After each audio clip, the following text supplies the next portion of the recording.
All right, morning work, week 3. We are on Wednesday. The directions for number 1 say to divide, and you check by multiplying. So I have 366 divided by 6. I'm going to put my 366 inside my box, divide that by 6. Remember again, does McDonald's sell cheeseburgers? I'm going to go a little quicker than our Monday video. I know 6 can't go into 3, and actually right away, if you know your fact families, you recognize 6 goes into 36 evenly. 6 times 6 is 36. So 6 times 6, I'm going to subtract 36. I have 0 left. I need to bring down my last 6. 6 goes into 6 one time. 1 times 6 is 6. Subtract, I have 0 left. I have no remainder. I'm going to check that by multiplying. 61 times 6.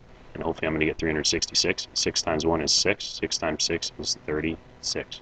366 divided by 6 is 61. Looking at number 2, I started to fast forward a little bit, and then I realized there was something I wanted to make sure we pointed out. So we had 415 divided by 2. 2 goes into 4 2 times, and 2 times 2 is 4. Subtract, you get 0 left.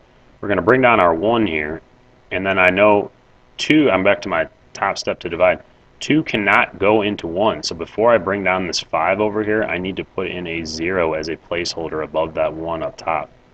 Now I can bring down my 5 next to my 2, and I have 2 goes into 15. That goes in there 7 times. 7 times 2 is 14. Subtract, and you have 1 left. That's 207 with a remainder of 1, or it's 207 with a remainder of 1/2. 1 over your divisor. We're going to check that by multiplying, and I'll show that real quick. Fast forward actually and show you what you get. And you'll notice down here I just multiplied 207 times 2. I got 414, which is not the number we originally divided by, but I need to remember to add my remainder. So I'm going to add that plus 1 to that number, and you get 415, and that is correct. Checked it with multiplying. Looking at question 2, it says, I have 43 books that need to be put onto shelves. If 4 books will go on one shelf, what is the fewest amount of shelves I need for all the books? Let's figure out what they're asking us here.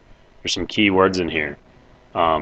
We have 43 books, first of all, and we know that we have 4 books can fit on one shelf, 4 books per shelf, and we're going to be putting kind of a keyword in here, put onto shelves.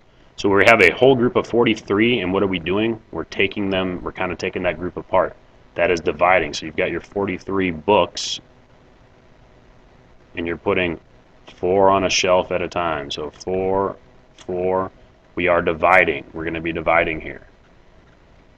So again, my question, what is the fewest amount of shelves I need for all the books? I turn that question into a statement. The fewest shelves I need is, and then I'm going to do the dirty work. I'm going to divide.